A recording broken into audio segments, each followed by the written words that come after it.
Está no ar o nosso programa Espaço Cidadão, chegando em todo lugar onde tiver internet, pelo nosso canal no YouTube, Robson Carvalho. Pode nos achar também pelo Robson Cidadão, faça sua inscrição. E ainda, chegando aos estados do Rio Grande do Norte, Alagoas e Maranhão, através da Band. No programa de hoje, vamos conversar com Ciro Gomes, ex-ministro, ex-governador, que está aqui conosco e vai conversar um pouquinho a respeito do seu novo livro recém-lançado, Projeto Nacional, O Dever da Esperança. Vamos falar sobre Petrobras, governo Bolsonaro e também as expectativas em relação à possibilidade ou não de união das oposições nas próximas eleições. Seja bem-vindo, Ciro Gomes, ao nosso programa Espaço Cidadão. Obrigado, Robson. Um forte abraço a você. Obrigado pela oportunidade que me dá de falar a toda a sua imensa legião de fãs, entre os quais eu me incluo. Muito obrigado pelo fã. Ô, Ciro, uma pergunta inicial que é importante a gente fazer, né, quando a gente pensa, inclusive até no título do livro, né, que é Projeto Nacional, O Dever da Esperança. Esperança em quê? Veja, nesse livro eu faço uma descrição do quadro brasileiro e mostro que o quadro brasileiro é seguramente o mais grave da história nacional. Nós, antes da pandemia, e tudo isso se agravou profundamente, nós tínhamos 110 milhões de brasileiros ganhando R$ 413 por cabeça por mês, em média. O que, para fazer frente ao custo de vida, ao custo do transporte, à comunicação, à comida, ao aluguel, vai demonstrando claramente o tamanho. Não é? Enquanto isso, na outra ponta, apenas 5 brasileiros, os dedos de uma mão, acumulam a renda equivalente a tudo que esses 110 milhões de brasileiros possuem. É a pior distribuição de renda, é a mais selvagem concentração de renda de todas as economias organizadas do mundo. Isso, na vida prática, se traduz numa vida muito difícil para o nosso povo. Não, 50 mil homicídios no país, 20 mil pessoas foram assassinadas pelas polícias brasileiras. Não é? Você tem 60% de cada 100 garotos no ensino médio, 60% vão embora antes de terminar, não conseguem adquirir o preparo para o enfrentamento do mercado de trabalho cada vez mais arisco. Enfim, todos os números brasileiros apontam para a pior crise da história. Mas isso nem sempre foi assim. Eu mostro no livro que entre 1930 e 1980, o Brasil é o país que mais cresceu no mundo capitalista. No século XX, do ano 900 ao ano 2000, nós multiplicamos por 100 a riqueza nacional. E quando você cresce nesse nível tão sofisticado, é possível você melhorar a condição de vida de todo mundo. É evidente que deixamos muito a desejar. Eu digo no livro, por exemplo, que o país que mais cresceu no mundo ignorou a ignorância. Não é? Nós concentramos renda, não fizemos as infraestruturas, não educamos de forma qualificada o nosso povo como o nosso povo merece, enfim. Mas o fato é que, crescendo, o país tem de onde tirar a riqueza para ser distribuída. E o problema é que, de 1980 para cá, o país parou de crescer. Parou de crescer com diversos regimes. A decadência do regime militar, o Collor se desmoralizou, o PSDB nunca mais ganhou eleição nacional, a experiência do PT acaba com Lula na cadeia e a Dilma impedida. Não é? E aí você tem claramente que o problema estrutural brasileiro está desafiando a nossa inteligência a entender por que o país que mais crescia no mundo, de repente, para de crescer e passa a viver a vida, não é, mais dura que uma nação com as nossas características poderia viver. Aí eu pergunto, se o céu... Ciro, faltou, nesse período, quando houve essa parada no crescimento, um planejamento para se tentar, até no acordo com as elites, como o próprio ex-presidente Lula chegou a fazer durante um tempo no Brasil, né, dito pela professora Tânia Bacelar, da Universidade de Pernambuco, faltou um novo acordo com as elites para uma nova redistribuição de riqueza e de renda no Brasil? Se o país não cresce, isso vale como regra para a história da humanidade. Se o país não cresce, distribuir renda quase sempre é um conflito sangrento, literalmente. Por quê? Porque trata-se de tomar a renda de quem tem e que não está expandindo para distribuir para quem não tem.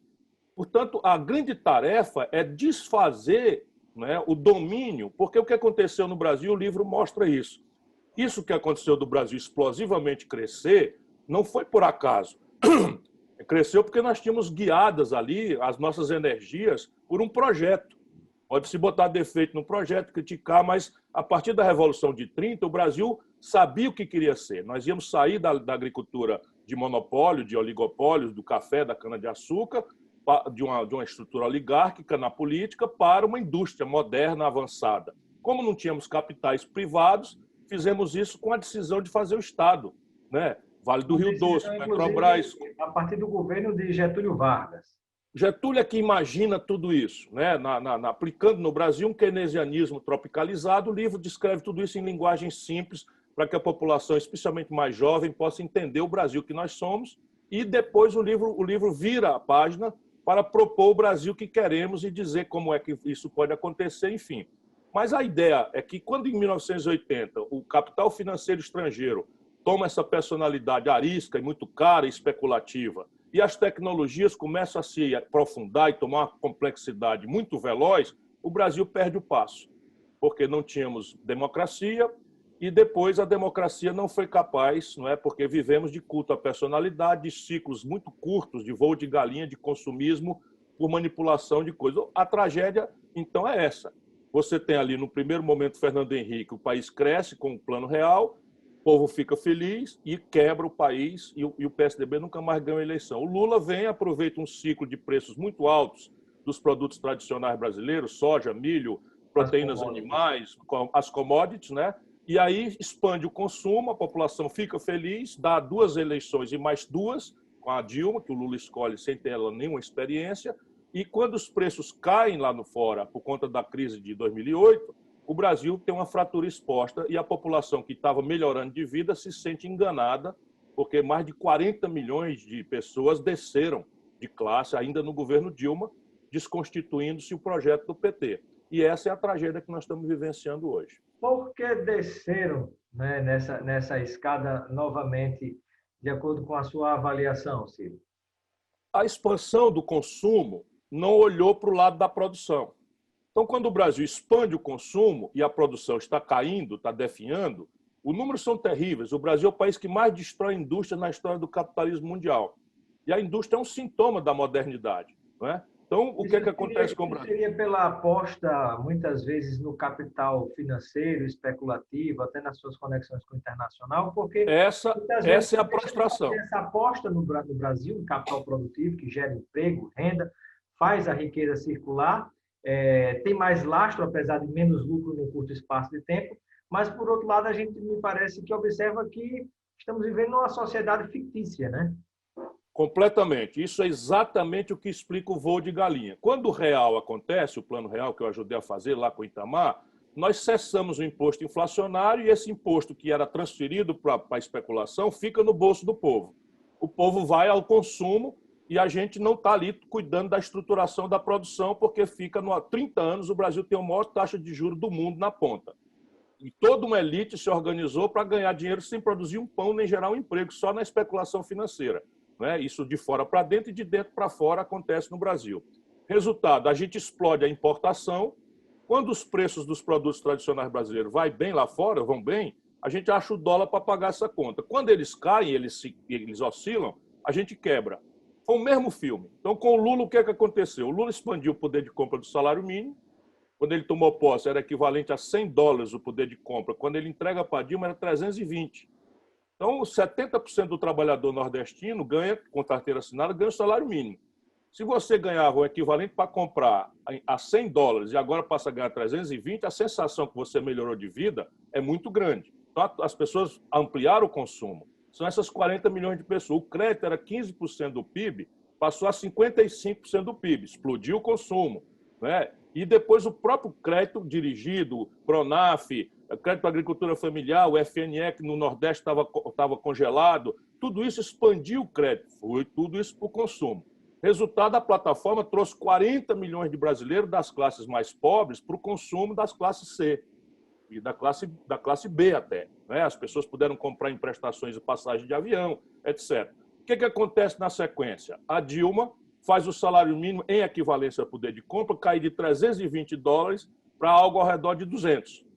Ainda é muito melhor do que era antes, com a Dilma, mas cai quase um terço do valor de compra. O crédito vira inadimplência, porque a população que pegou 4% de desemprego quando a Dilma tomou posse vira 14%. E a inadimplência explodiu e 70 milhões de brasileiros estão com o nome sujo no SPC. E aí são pessoas que achavam que iam ser coisas, que votaram votaram do nosso lado a vida inteira e, de repente, no dia seguinte da eleição, se sentem enganados. Bota em cima disso a notícia da roubalheira generalizada em tempo nobre da televisão, a novela, Sérgio Moro, essas manipulações todas da elite brasileira, deu-se a tempestade perfeita em que uma crise econômica e social vira uma crise política e o povo vai votar com ódio. E o cara que mais duramente representou essa crítica rasa, superficial, moralista, sendo um pilantra como o Bolsonaro, foi ele, Bolsonaro. E aí a pergunta que nós fazemos, diante de tudo isso, né, o brasileiro parece que deixou de ter, de certo modo, esperança. Né? Tinha muitas expectativas, enxergava um futuro mais longo, mais próspero. E aí eu lhe pergunto, né, de quem a mensagem do seu livro faz com que a gente imagine ter esperança, e esperança em quê? Ora, da história e da nossa base física e humana. Da história. Por que um país, o céu abençoado pelo Cruzeiro do Sul é o mesmo? Né? Um chão pródigo em generosas riquezas. Petróleo, que é a riqueza moderna, o Brasil tem a não saber quanto temos ainda. O pré-sal já tem estimados 20 trilhões de reais de riquezas nacionais. Essa é a razão por trás do golpe. Uma das razões por trás do golpe é o estrangeiro querendo, e com apoio do Bolsonaro e desses militares de pijama que estão no gabinete dele, é entregar o Brasil ao estrangeiro. Né? Então você tem petróleo. E aí, Ciro, me parece que nós temos uma coincidência muito interessante. Né? Quando me parece que a ex-presidente Dilma se recusou a entregar os fatiamentos da Petrobras para alguns setores do mercado, né? Dividir, privatizar, vender, ela caiu. No momento de maior dificuldade pelo qual o atual presidente Bolsonaro vem passando, coincidência ou não, me parece que as coisas começam a acalmar, traz o Centrão para dentro, e a notícia que nós temos mais recente é que começa a esquartejar ainda mais a Petrobras para lhe vender os seus pedaços, como se a gente tivesse uma verdadeira liquidação, tentando se entregar nosso patrimônio a qualquer preço. É coincidência, Ciro? Não, Robson, não tenha ninguém a menor dúvida de que por trás da luta política que derrubou a Dilma, embora tenha sido um governo desastrado, ela não cometeu nenhum crime de responsabilidade. Não é? A Dilma fez um governo desastrado, eu mostrei aqui alguns números, mas eu posso mostrar muitos outros. Foi um governo absolutamente trágico e perdeu a base popular por isto. Quando ela perde a base popular, então a elite estrangeira e os brasileiros vendidos aos estrangeiros se movimentaram por 3 razões. O sindicato dos bandidos da política queriam pôr um fim na Lava Jato, como estão conseguindo. Né? Então, inclusive com o apoio do presidente Bolsonaro. Né? Sem nenhuma dúvida. O Bolsonaro usou o moralismo do Moro, chupou a laranja, jogou o bagaço fora e passou, destruiu o COAF, tudo para proteger os bandidos da família dele. Ele próprio. E também a Procuradoria-Geral da República. Apropriou a Procuradoria da República, andou anunciando aí constrangimentos ao Supremo e tal. Enfim, essa é a primeira razão. A segunda razão é petróleo. Na hora que nós fizemos aqui no Brasil a lei de partilha, na hora que nós determinamos que o petróleo, que o pré-sal era da Petrobras e que nós íamos fazer um fundo soberano, etc., etc., nós anunciamos um Brasil rico e industrial, porque aí está o dinheiro para financiar essa estratégia. E eles não vão admitir, a não ser que nós brasileiros nos unamos de forma muito clara. Então, essa é a segunda razão. E a terceira razão é apropriar o orçamento público para jogar todo o excedente em cima do rentismo, que é a associação capital estrangeiro, sistema financeiro nacional. Veja, teto de gastos. Se você quisesse fazer austeridade, o teto de gasto era para tudo. Mas no Brasil, e só no Brasil, em nenhum lugar do mundo, eles fizeram uma emenda na Constituição proibindo a expansão por 20 anos do gasto com educação, saúde, segurança, infraestrutura, mas deixando livre a explosão de gasto com juro para banco.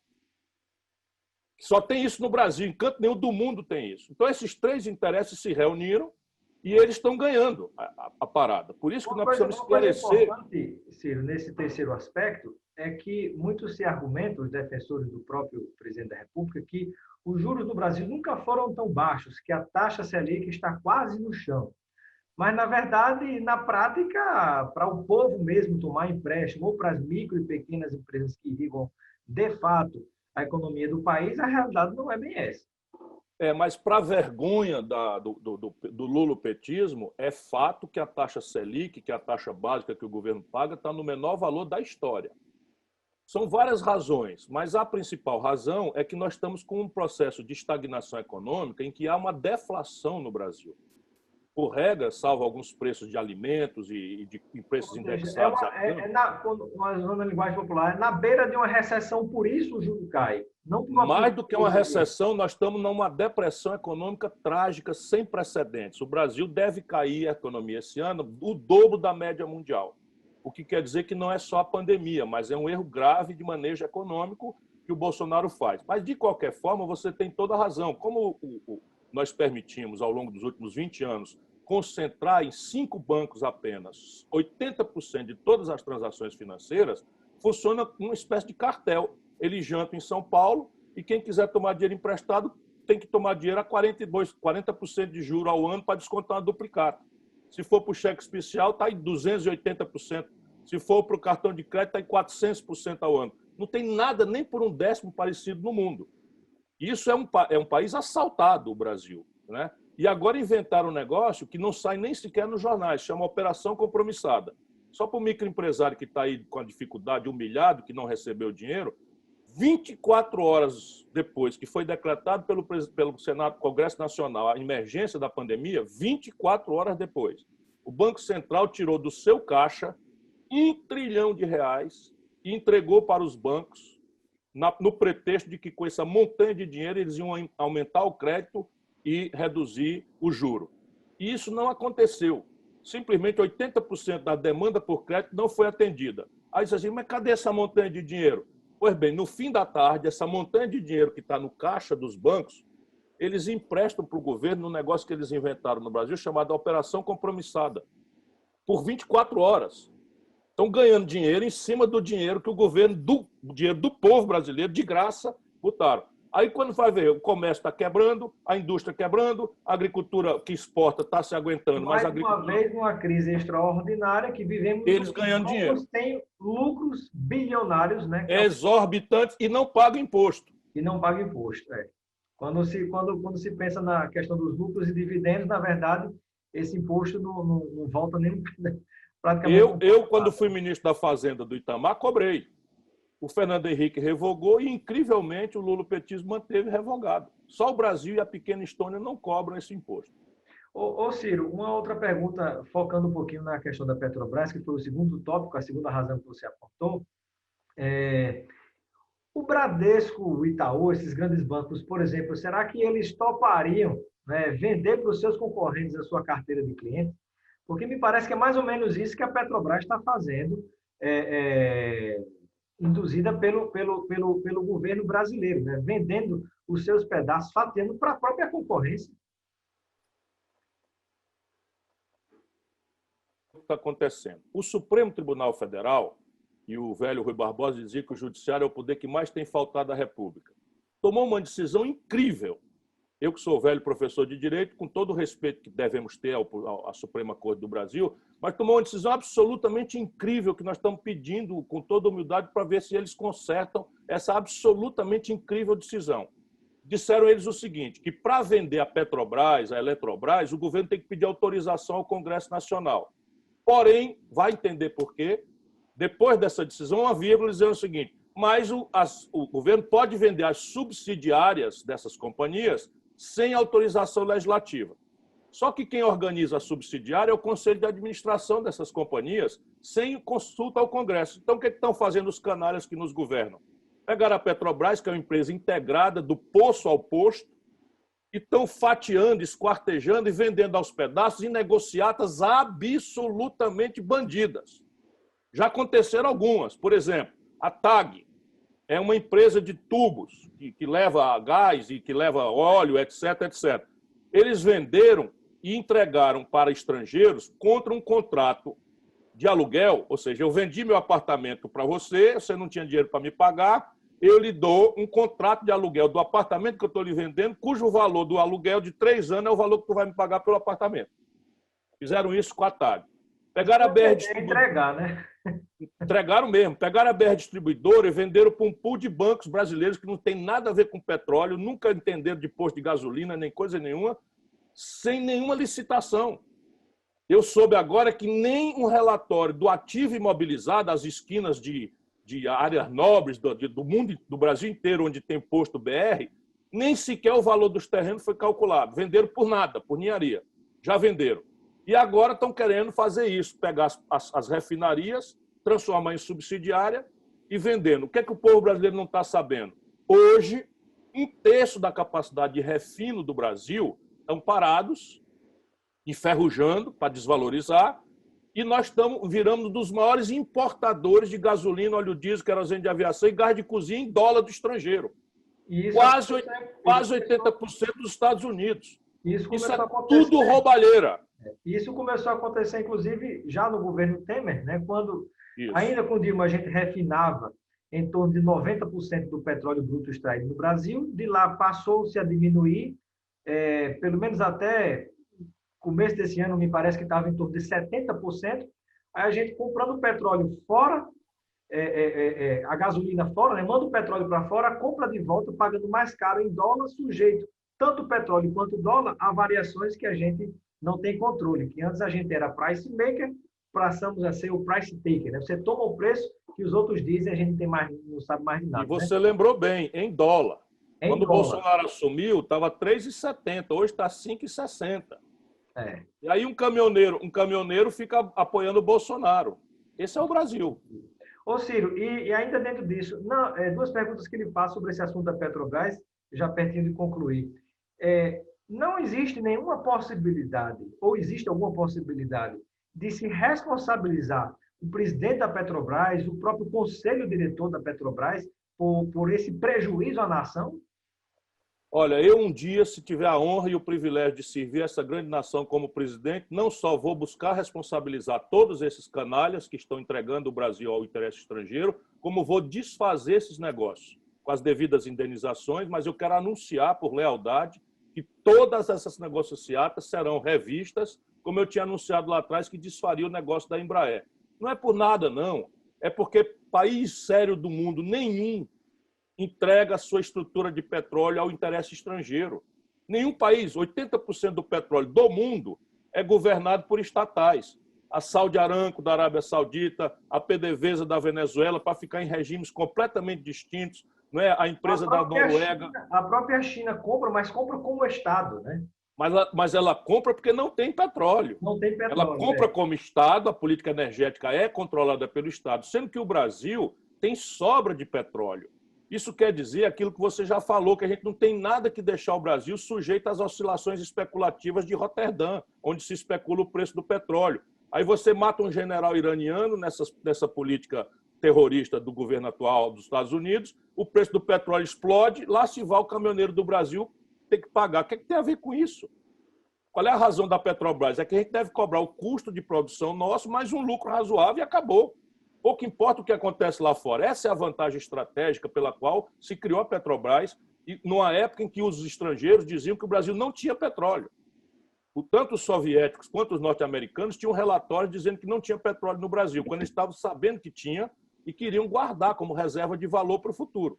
Finalizando essa questão da Petrobras, Ciro, eu sei que meu tempo com você compromissado já tá estourando. Eu estou às suas ordens, não se preocupe. Muito bem, obrigado. Eu queria lhe perguntar o seguinte: a oposição no Brasil ainda pode fazer alguma coisa para salvar o que está restando da Petrobras ou as favas estão contadas? Não, nós precisamos espernear. É bom lembrar o seguinte, que na luta do parlamento, nós perdemos de 3-1 toda a vida que entramos em confronto aberto. Por quê? Porque são 513 deputados, nós temos todos nós juntos, da oposição, 130. E o Bolsonaro está comprando aí o Centrão e loteando cargos na contramão do que falou. Roberto Jefferson, condenado do Mensalão, é hoje o lugar-tenente do Bolsonaro. Valdemar Costa Neto, condenado do Mensalão, que essa é a tragédia. O cara lá era bandido com Lula, o Bolsonaro esculhamba o Lula, depois vai e faz o mesmo acerto, nas mesmas linguagens, na mesma base corrupta, fisiológica e arrebentando o país. Não é? Então nós precisamos ajudar o nosso povo a entender que não basta eleger um bom presidente da República, nós temos que tomar tenência no voto para deputado. mas nós estamos conseguindo algumas vitórias negociando no parlamento. Por exemplo, acabamos de comemorar a aprovação do Fundeb por unanimidade no Senado, contra o Bolsonaro. Por quê? Porque nós conseguimos uma base popular de movimentos, educadores, enfim, as pessoas conseguimos. Bolsonaro fez o diabo para boicotar, nós conseguimos cravar na Constituição e o financiamento da educação está garantido, não é? Agora de forma definitiva, com status constitucional. Foi uma vitória. Nós conseguimos, na famigerada reforma da Previdência, tirar os professores do teto da aposentadoria. Isso também é uma microvitória, mas para os professores foi muito importante. Então é isso, e estamos indo ao judiciário. Por exemplo, nós conseguimos, eu fui advogado nessa causa do PDT, uma liminar garantindo que os governadores e prefeitos, sem dispensar a responsabilidade do governo federal, tivessem autonomia para enfrentar a pandemia.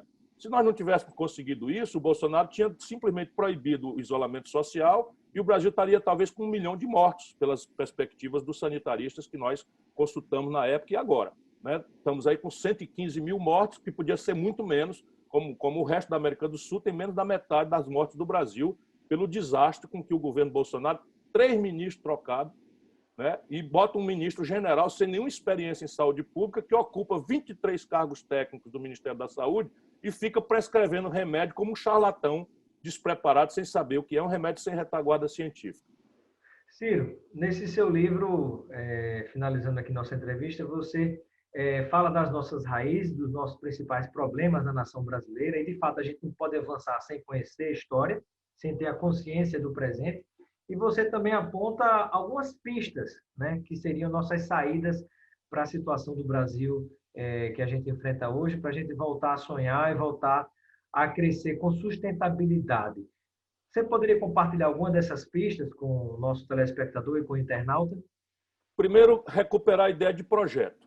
Porque o Brasil hoje, ninguém sabe para onde está indo em nada, em nenhum assunto. Qualquer um que você diga, ciência e tecnologia, que ou você tem, ou não é mais uma nação independente. Porque nós dependemos da inteligência dos outros para os remédios que nós tomamos.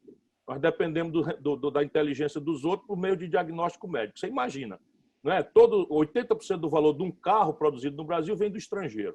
Não é? Todos os nossos celulares, a nossa internet pela qual nós estamos conversando, tudo isso estrangeiro. Fibra ótica do estrangeiro, bem de capital do estrangeiro. No dia que o estrangeiro fechar a torneirinha de qualquer setor desse, a gente fica sem remédio. Só para você ter uma ideia de onde é que nós fomos criminosamente. Inclusive a comunicação, que é um setor estratégico. A comunicação militar. Cada vez mais na mão dos estrangeiros. A comunicação militar brasileira é processada por satélites estrangeiros. E estão entregando a base de Alcântara aos americanos também. Enfim. Então, primeira ideia de projeto em que você tem que dizer o seguinte: o Brasil é assim hoje, e nós queremos que o Brasil seja assado daqui a 30 anos. Eu peguei o padrão da Espanha, que não é o país nem mais rico nem mais pobre da Europa, sob o ponto de vista de renda per capita, matrícula, mortalidade infantil, leito hospitalar por habitante, profissional de saúde generalista por habitante, etc. Peguei todos esses indicadores e escolhi a Espanha para dizer, no projeto que eu quero, que eu sonho, mas isso é para discutir, o Brasil vai ser uma nação do padrão de vida espanhol em 30 anos. Isso é completamente modesto, humilde e é perfeitamente praticável. De trás para diante, quanto é que custa? Vamos lá no prático. O Brasil hoje só dá vaga para garotos de 18 a 25 anos, 18 de cada 100 na universidade. A Espanha dá 58. Então eu tenho que pegar hoje, só tem matrícula para 18, daqui 30 anos eu tenho que garantir que 58 filhos dos trabalhadores e da classe média tenham acesso à universidade, que eu quero que seja pública, gratuita e de qualidade. E antes disso, temos uma demanda que fica à margem de pelo menos 30% no Brasil de creche. Não, eu estou falando o seguinte, para dar um exemplo. Creche é um desastre. Creche é um desastre. Matrícula em tempo integral é um desastre. Foram adotados na creche do crime organizado, né? Isso. Então, repare, eu pego qualquer indicador que você queira, eu peguei todos esses indicadores e aí eu digo, então a meta é tirar, vamos pegar a tua creche, pré-escola. Então, a Espanha dá 100% de vaga a todas as crianças de 0 a 3 anos em creche. O Brasil só dá 15%. E isso agrava o drama da mulher brasileira, que está crescentemente obrigada a sair de casa para ajudar no orçamento doméstico, ou é a chefe de família sozinha, porque o homem foi embora, e não tem com quem deixar o filho. Ou deixa com o irmão mais novo, ou deixa com o vizinho, e ali está a depreciação já do cérebro da criança, que precisa, nessa hora crítica, Não é, Tom? Então, quanto é que custa você botar de 15% para 100%? Aí você tem o custo para o garoto, para o neném, ano, e multiplica por isso e tira o orçamento. No limite, então, nós chegamos a um orçamento em que, na virada, nós precisamos de 3 trilhões de reais em 10 anos, para a primeira etapa do projeto. 3 trilhões com T de tapioca. Aí eu vou no livro, isso é que é gostoso de ver, porque eu termino com esperança por isso, e acho os 3 trilhões. Diga onde é que está o dinheiro. E eu digo isso sem inventar a roda, só em linha com as melhores práticas internacionais. Se você quiser, nós podemos conversar sobre isso. Perfeito. Por exemplo, na Espanha, as grandes heranças acima de 10 milhões, 7 milhões de reais... De aproximadamente 100 brasileiros essa diferença.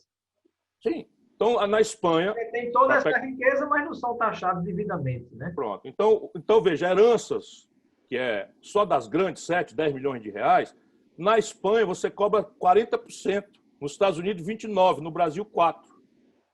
Um cidadão que está correndo com a mochila dos aplicativos nas costas, trabalhando em semi-escravidão, paga IPVA na motocicleta. Os donos de jatinho, de helicóptero, de iate no Brasil não pagam.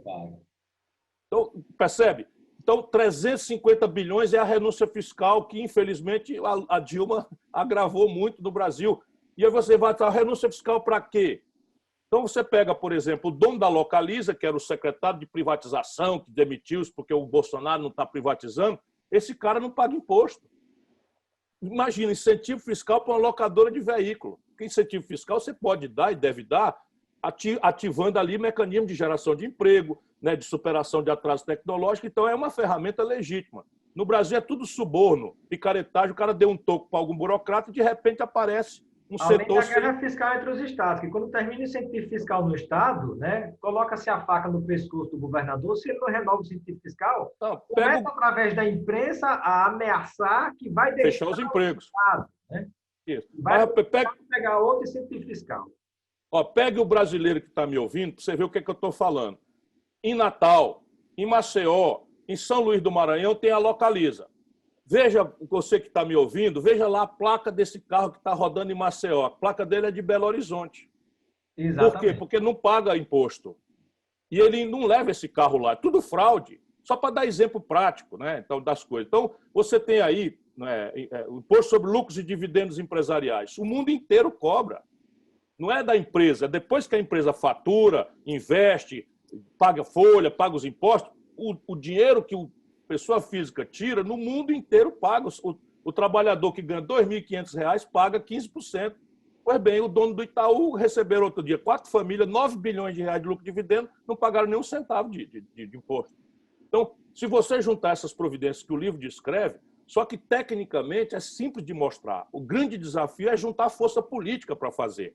Por quê? Porque o Brasil tem uma direita absolutamente selvagem, que pouco está se lixando para a vida do povo, e, infelizmente, uma parte importante da esquerda rendeu-se ao mesmo ideário e tentou dourar a pílula fazendo políticas sociais compensatórias. E aí você vê o limite disso. O Bolsonaro agrava a política compensatória. Acontece nos bastidores, Ciro, mas eu fiz levantamentos que mostravam, há cerca de 2 anos, que até, pelo menos oficialmente, enquanto era permitida a doação empresarial de campanha, praticamente todo o parlamento, senadores e deputados federais, prefeitos, governadores, de A a Z, recebiam doações eleitorais, pelo menos legais até aquela época, de bancos, né? De bancos, de financeiras e por aí vai. Fica difícil, de repente, achar um pouquinho essa esperança que nós todos queremos achar, né?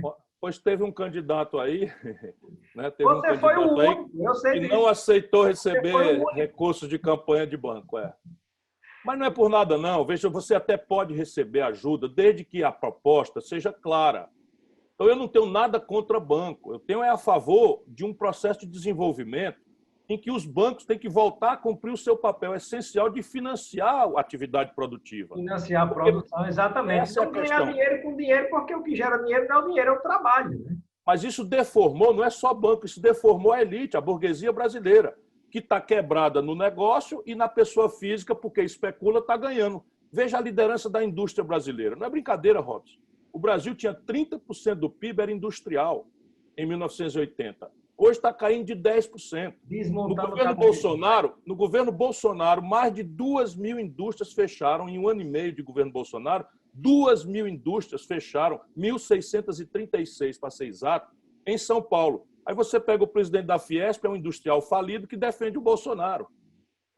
Por quê? Porque a empresa dele quebrou, mas ele, na pessoa física, está ganhando dinheiro na especulação, na renda fixa. É lamentável.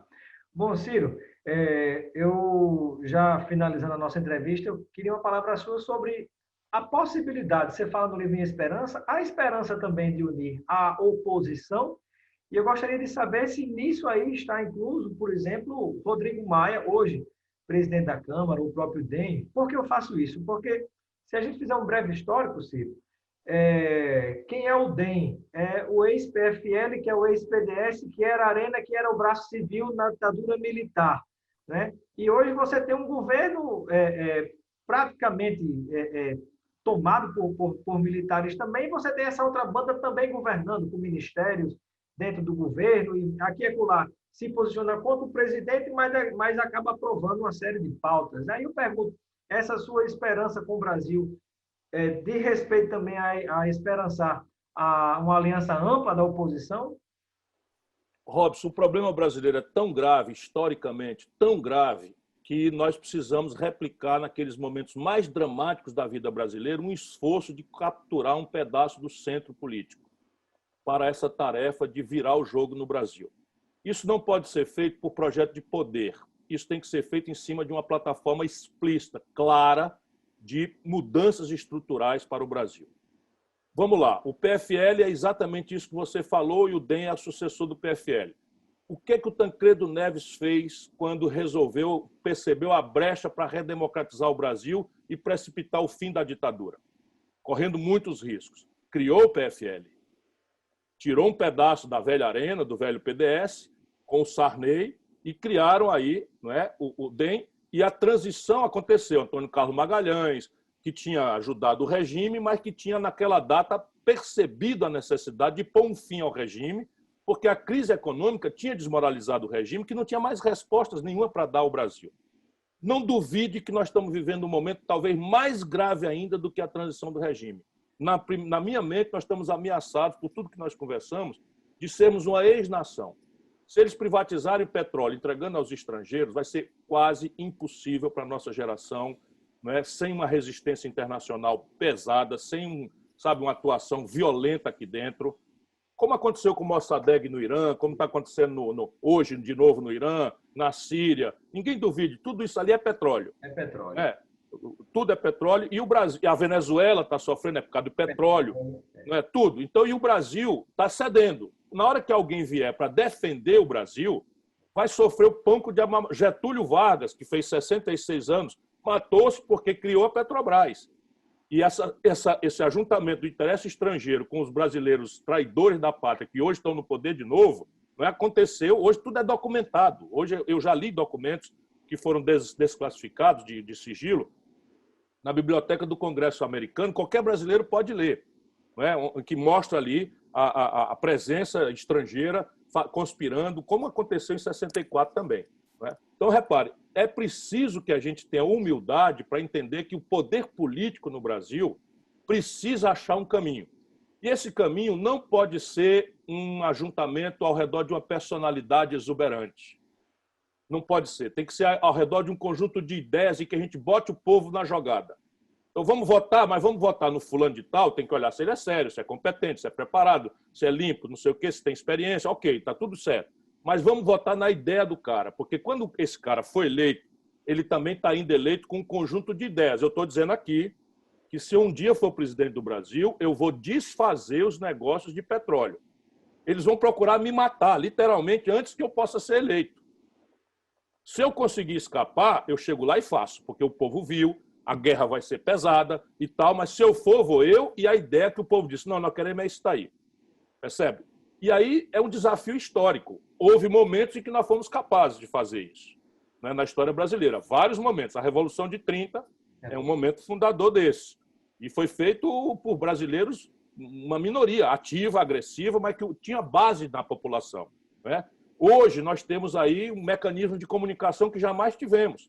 Está sendo usado para o mal, esse negócio de internet, fake news, etc, etc. Mas, ao mesmo tempo, eu estou conversando com você aqui, falando coisas que não saem na mídia convencional, a ponto do nosso povo até desconfiar se isso é verdade ou não. Aí eu peço, vai no Google, né? Vai no Google e dá uma checada, porque tudo isso que eu falei aqui é rigorosamente documentado, verdadeiro. E aí a gente tem que ajudar o povo a entender isso. E eu, por isso, tenho esperança. Quer dizer que é fácil? Não, meu irmão. É difícil, dificílimo. Muito bem. Bom, eu quero agradecer a participação de Ciro Gomes no nosso Espaço Cidadão. Ciro, seja sempre bem-vindo e eu deixo um momento final para as suas despedidas junto a todos aqueles que nos acompanham nesse momento. Muito obrigado, Robson. Olha, o chão é generoso, petróleo, mineração, fronteira agrícola, água potável, o povo é capaz. Quando nós demos a oportunidade, o povo brasileiro foi capaz de produzir proezas assim extraordinárias. Ali na década de 50, quando o Brasil vivia a plenitude de uma democracia, o Brasil não só foi bicampeão de futebol, 58 e 62, mas foi campeão mundial de tênis com Esté Bueno, campeão mundial de boxe com Éder Joffre, inventamos a bossa nova, inventamos o cinema novo, estamos ali na frente da Coreia, da China, em matéria de produção industrial e de tecnologia, e o desastre é político. Portanto, se nós temos o mesmo céu abençoado pelo Cruzeiro do Sul, o mesmo povo e o mesmo chão, está na política, está na nossa mão, que é a linguagem da democracia, é a política. Mudar isso tudo aí, eu acredito firmemente que nós acharemos o caminho. Muito obrigado, Ciro Gomes, pela sua participação no Espaço Cidadão. Um abraço.